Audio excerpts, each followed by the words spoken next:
Alhamdulillah, Alhamdulillah nahmaduhu wa nasta'inuhu wa nastaghfiruh wa na'udzu billahi min syururi anfusina wa min sayyiati a'malina may yahdihillahu fala mudhillalah wa may yudlilhu fala hadiyalah la nabiyya ba'da. Asyhadu an la ilaha illallah wahdahu la syarikalah wa asyhadu anna Muhammadan abduhu wa rasuluh. Allahumma salli ala Sayyidina Muhammad wa ala ali Sayyidina Muhammad.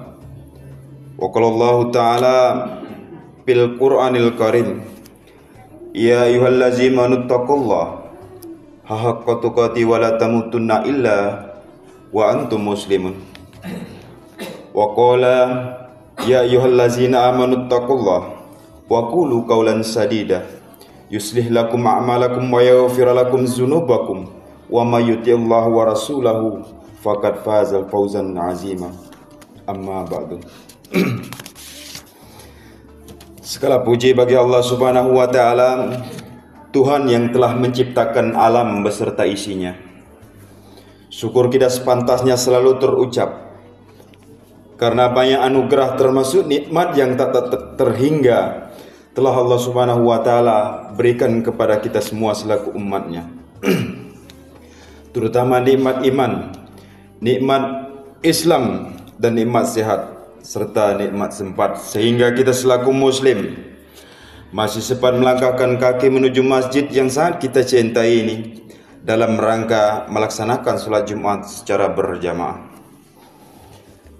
Kedua kalinya selawat serta salam selalu kita curahkan kepada junjungan kita Nabi besar, yaitu Nabi Muhammad SAW. Berkat perjuangan beliaulah, berkat jeripayah beliaulah, sehingga kita bisa nikmati zaman-zaman yang penuh dengan kecerahan, zaman yang penuh dengan teknologi seperti yang kita rasakan pada saat ini. Selanjutnya selaku khotib, kami mengajak kaum muslimin dan muslimat sekalian, khususnya pada diri khotib sendiri dan umumnya kaum muslimin dan muslimat sekalian, marilah kita selalu meningkatkan kadar iman serta takwa kita kepada Allah Subhanahu wa taala dengan cara menjalankan segala perintahnya dan meninggalkan segala larangannya. Adapun judul khutbah kita pada Jumat kali ini yaitu 3 besaran nikmat Allah Subhanahu wa taala. Hadirin kaum muslimin dan muslimat yang dirahmati Allah Subhanahu wa taala, sudah tidak dapat kita pungkiri bahwasanya di dalam kehidupan ini kita selalu menerima nikmat dari Allah Subhanahu wa taala yang sangat melimpah.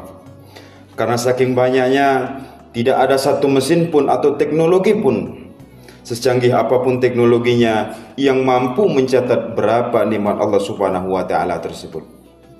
Sehingga jika seandainya ranting-ranting kayu yang ada di permukaan bumi ini dijadikan sebagai pena, dan seluruh lautan yang luas di alam ini dijadikan sebagai tinta untuk menuliskan nikmat dari Allah Subhanahu wa taala, niscaya ranting-ranting kayu itu akan hancur atau musnah dan lautan itu akan kering. Namun nikmat-nikmat dari Allah Subhanahu wa taala masih banyak yang belum dapat untuk tertuliskan.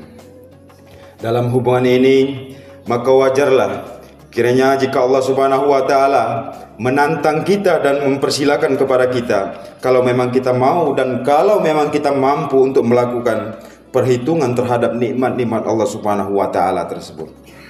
Namun pasti kata Allah, sekali lagi pasti, kita tidak akan mampu untuk menghitungnya. Allah Subhanahu wa taala pun berfirman di dalam Al-Qur'an yang berbunyi, wa atakum min kulli ma sa'altumuhu wa in ta'uddu nikmatallah la tuhsuha innal insana lazalu mukaffaru.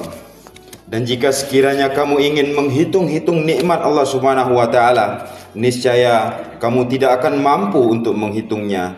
Kisah Ibrahim ayat 34. Hadirin kaum muslimin dan muslimat yang dirahmati Allah Subhanahu wa taala, walaupun ada sebuah hadis Rasulullah sallallahu alaihi wasallam yang menyatakan sesungguhnya Allah Subhanahu wa taala memiliki 100 nikmat atau 100 rahmat. Satu nikmat di antaranya telah diturunkan Allah Subhanahu wa taala dan dibagi-bagikannya kepada jin, manusia, dan kemudian kepada binatang.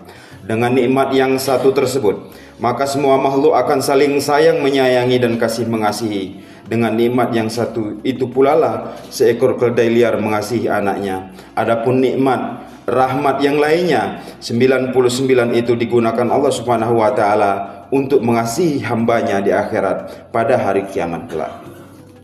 Memang kalau kita lihat dari segi persentasinya kelihatannya sangat sedikit.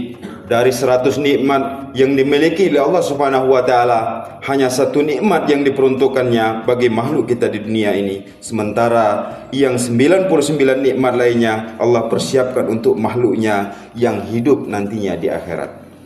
Sepertinya tidak sebanding. Memang kalau kita dilihat dari segi pembagiannya jelas tidak seimbang. Namun kalau kita lihat dan rasakan dari segi nilainya, tentu tidak dapat kita bayangkan betapa besarnya.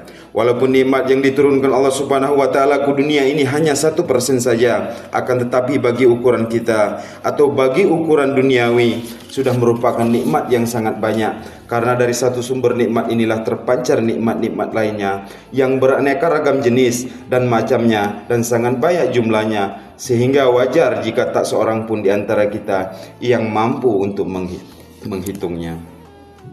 Kendati pun nikmat Allah Subhanahu wa taala itu sangat banyak, namun para ulama sepakat untuk mengelompokkan nikmat dari Allah Subhanahu wa taala ini ke dalam 3 kelompok besar. Kelompok besar yang pertama adalah nikmat hidup dan nikmat kehidupan. Nikmat ini diberikan oleh Allah Subhanahu wa taala kepada seluruh makhluknya tanpa terkecuali. Tidak saja kepada manusia, tetapi juga kepada binatang dan tumbuh-tumbuhan pun juga diberikan nikmat ini, bahkan kepada malaikat dan jin, termasuk setan iblis yang durjana dan setan, semuanya diberikan nikmat hidup dan nikmat kehidupan oleh Allah Subhanahu wa taala. Hadirin kaum muslimin dan muslimat yang dirahmati Allah Subhanahu wa taala, tahukah kita bahwa yang menyebabkan kita bisa hidup di permukaan bumi dikarenakan bumi ini berputar. Dalam satu kali putaran memakan waktu 24 jam atau 1 hari. Bagi belahan bumi yang menghadap matahari, maka di sanalah akan terjadi siang. Sebaliknya, bagi belahan bumi yang membelakangi matahari, maka di sana pun akan terjadinya malam. Demikian seterusnya silih berganti hingga hari kiamat nanti. Dengan berputarnya bumi, maka terjadilah siang dan malam. Disinilah sebenarnya rahasia kehidupan kita. Dengan perputaran bumi inilah kita bisa hidup di permukaan bumi ini. Coba kalau kita bayangkan bagaimana dan apa yang akan terjadi jika sekiranya bumi ini tidak berputar sama sekali. Seandainya bumi ini tidak berputar, berarti ada belahan bumi yang mengalami siang terus-terusan dan ada belahan bumi yang akan mengalami malam dengan terus-terusan. Bagi belahan bumi yang mengalami siang terus-terusan, maka menurut perkiraan para ahli bahwa dalam jangka waktu 100 jam saja, maka suhu udara yang ada di permukaan bumi tersebut akan mencapai 100 derajat Celcius. Ini berarti seluruh zat cair, baik itu air laut, air sungai, air danau, air kali, air sumur dan sebagainya, semuanya akan mendidih. Bahkan persediaan air yang ada di dalam tubuh kita, termasuk darah kita, karena darah juga merupakan zat cair, juga akan ikut mendidih. Kalau sudah demikian keadaannya, maka sudah dapat dipastikan tidak akan ada kehidupan di permukaan bumi ini. Bahkan lama-kelamaan bumi ini akan hangus dan hancur, lebur menjadi debu. Sebaliknya, bagi belahan bumi yang akan mengalami malam terus-menerus, maka menurut perkiraan para ahli bahwa dalam jangka waktu 100 jam saja, maka suhu udara yang ada di permukaan bumi tersebut akan menjadi 0 derajat Celcius. Ini berarti seluruh benda cair akan menjadi beku. Maka kalau sudah demikian keadaannya, maka sudah dapat dipastikan tidak akan ada kehidupan di permukaan bumi ini. Begitulah dengan rahimnya Allah Subhanahu wa taala telah menjadikan bumi ini berputar, sehingga terjadilah siang, terjadilah malam secara bergantian, yang karenanya maka suhu udara yang ada di permukaan bumi akan selalu stabil dan akan selalu konstan, tidak terlalu panas dan tidak pula akan terlalu dingin. Cukup banyak ayat Al-Quran memberikan pernyataan betapa kebesaran Allah Subhanahu wa taala dengan kuasanya yang telah menciptakan langit, yang telah menciptakan bumi serta mengatur silih bergantinya siang maupun malam. Allah Subhanahu wa taala berfirman di dalam Al-Qur'an yang berbunyi, "Inna fi khalqis samawati wal ard wa ikhtilafa al-laili wan nahari la liaulil albab. Sesungguhnya dalam penciptaan langit dan juga dalam penciptaan bumi itu silih berganti, malam dan siang terdapat tanda-tanda bagi orang-orang yang berakal. Kisah Al-Imran ayat 190. Besaran nikmat Allah yang kedua adalah nikmat kebesaran untuk berfikir atau kemerdekaan. Dengan nikmat kebebasan, kemerdekaan ini manusia dipersilakan oleh Allah Subhanahu wa taala untuk memilih apa saja yang ia mau. Ketika ia sedang haus, di sebelahnya tersedia air teh manis, air susu, air kopi, air es dan sebagainya. Tentu ia bebas untuk memilih yang mana yang ia suka. Demikian juga dalam kehidupan beragama.